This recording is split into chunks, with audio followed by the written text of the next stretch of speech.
Silver just dropped another 12% today, falling to $78 per ounce as of this morning, February 2nd, 2026. This comes on the heels of what can only be described as the most catastrophic crash in the silver market since Silver Thursday, 1980.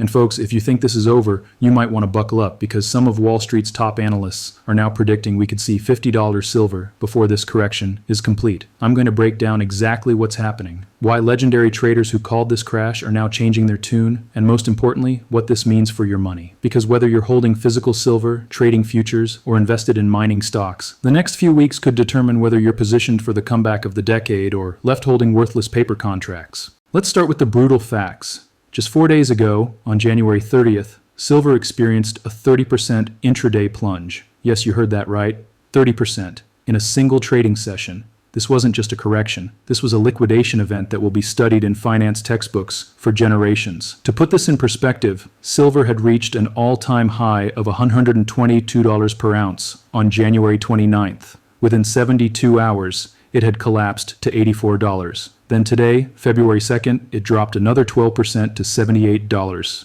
We're talking about a metal that has lost nearly 40% of its value in less than a week. This is the worst crash since the Hunt brothers debacle of 1980, when silver plummeted from $50 to $10 in a single day on March 27th, an event that nearly brought down the entire financial system. The iShares Silver ETF, ticker SLV, saw a 40% intraday drop on January 30th. Record trading volumes hit silver proxies like the Sprott Physical Silver Trust, Global Silver Miners ETF, and the ProShares Ultra Silver ETF. Mining stocks, they're down 19% and counting. This isn't just affecting speculators. Entire portfolios have been decimated. And here's what makes this even more insane. Silver had gained 148% in 2025. It was the darling of the precious metals world. Solar demand was supposedly insatiable. Electric vehicles needed it. AI data centers couldn't function without it. Industrial demand was through the roof. The silver squeeze movement had momentum. Retail investors were piling in. Chinese speculators were driving the frenzy. And then it all came crashing down. If you want to understand what's happening right now, you need to understand 1980, because history isn't just rhyming, it's practically screaming at us. In 1980, three billionaire brothers from Texas, Nelson Bunker Hunt,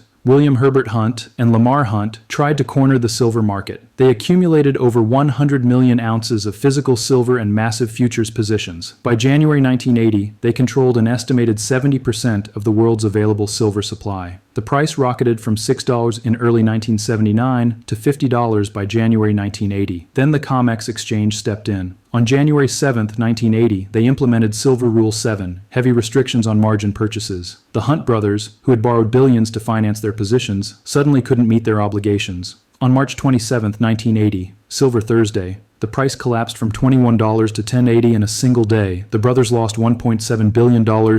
Banks nearly failed. The financial system teetered on the edge. Sound familiar? Fast forward to January 2026. CME Group, which owns COMEX, has been systematically raising margin requirements for silver futures. It started on December 26, 2025, with a 13.6% increase. The market ignored it. Silver kept climbing toward $84. Then on December 30th, the CME struck again with a brutal 30% margin hike. Within 1 week, the capital required to hold a standard silver futures contract increased by nearly 50%. But it didn't stop there. On January 13, 2026, the CME fundamentally changed how they calculate margins for precious metals. Instead of fixed dollar amounts, they moved to percentage-based requirements. Silver now requires 9% of the contract's notional value as margin. Gold futures require 5%. This was a game changer. Here's why this matters. As silver prices rose, margin requirements automatically scaled up. Traders who were already stretched thin suddenly needed to post significantly more capital. Those who couldn't were forced to liquidate. This triggered a cascade effect. As forced selling drove prices lower, more traders fell below maintenance requirements, triggering more forced selling. It fed on itself. The market ate itself alive. The CME defended these moves as necessary for market volatility management and adequate collateral coverage. But make no mistake, this was regulatory intervention designed to crush speculation and prevent a short squeeze from spinning out of control. Just like 1980, just like the Hunt brothers. Chapter 3. The Great Divorce. But here's where 2026 diverges dramatically from 1980. We're witnessing what some analysts are calling the Great Divorce, the complete breakdown between paper silver and physical silver markets. For decades, Wall Street banks controlled silver prices by selling billions in paper silver.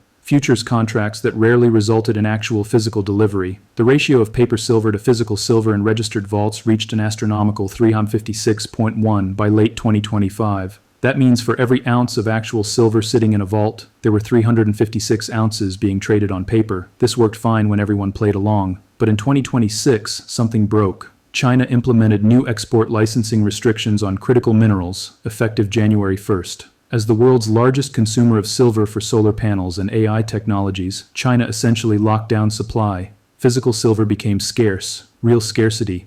Meanwhile, industrial demand wasn't slowing down. The solar industry accounts for 16% of global silver demand and has been growing at 14% per year. Electric vehicles represent another 2.9% and climbing. The structural supply deficit for 2025 was estimated at over 200 million ounces. That deficit isn't going away, so you have this bizarre situation. COMEX prices are collapsing due to forced liquidations of paper contracts, while physical silver premiums in Asian markets are surging.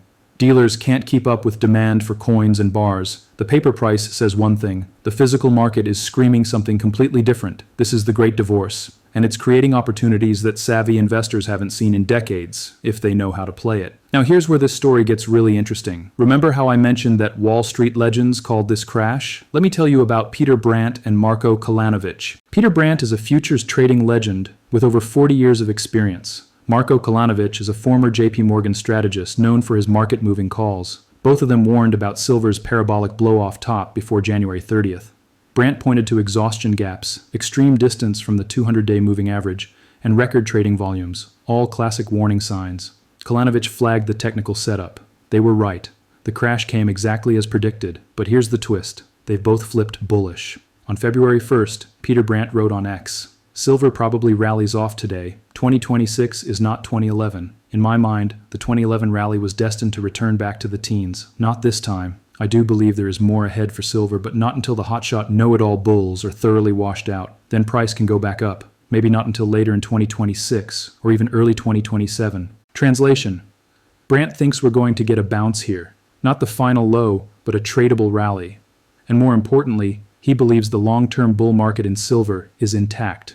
This isn't 2011, when silver collapsed from $50 and didn't recover for 13 years. This time, the fundamentals are different. Kolanovic echoed similar sentiments, anticipating a short-term bounce driven by oversold conditions and the massive technical damage that creates reflexive buying opportunities. But they're not alone. Even JP Morgan, after issuing a bearish call predicting a crash to $50, is now acknowledging that the structural fundamentals, the supply deficit, industrial demand, monetary instability, remain supportive. The bank's analysts are walking a tightrope between acknowledging the short-term technical carnage and the long-term bullish setup. So is $50 silver on the table? Let's be honest about this. From a purely technical perspective, yes, it's possible. Silver is down nearly 40% from its January 29th high. Momentum indicators are oversold, but oversold can stay oversold for longer than traders can stay solvent.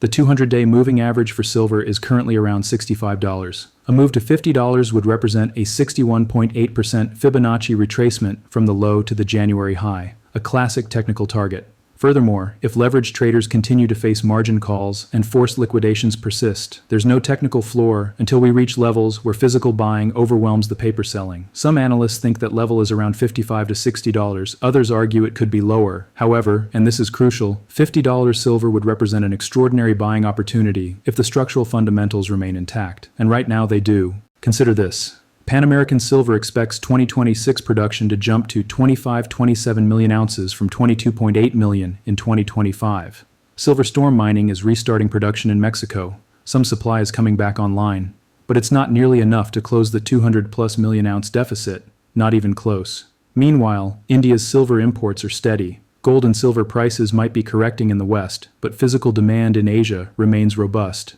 The CME margin hikes are crushing leveraged paper traders, but they're not affecting people buying physical coins and bars. In fact, physical premiums are rising, which tells you demand hasn't collapsed. It's just shifted. Here's my take on where we go from here, based on everything we've covered. Short term, expect volatility. We could see a relief rally to $85 and $90 as oversold conditions attract bargain hunters and short covering provides fuel. But don't be surprised if we test lower levels first. $70.75 is very much in play. If panic selling accelerates, $50-$60 becomes realistic. Medium term, the washout Peter Brandt mentioned is real. Speculators need to be flushed out. The hot money that chased silver from $80 to $120 in a matter of weeks needs to leave. That process is painful but necessary for building a sustainable base. Long term, the bull market is intact. The structural deficit isn't disappearing. Solar demand isn't vanishing. China isn't suddenly going to flood the world with silver exports.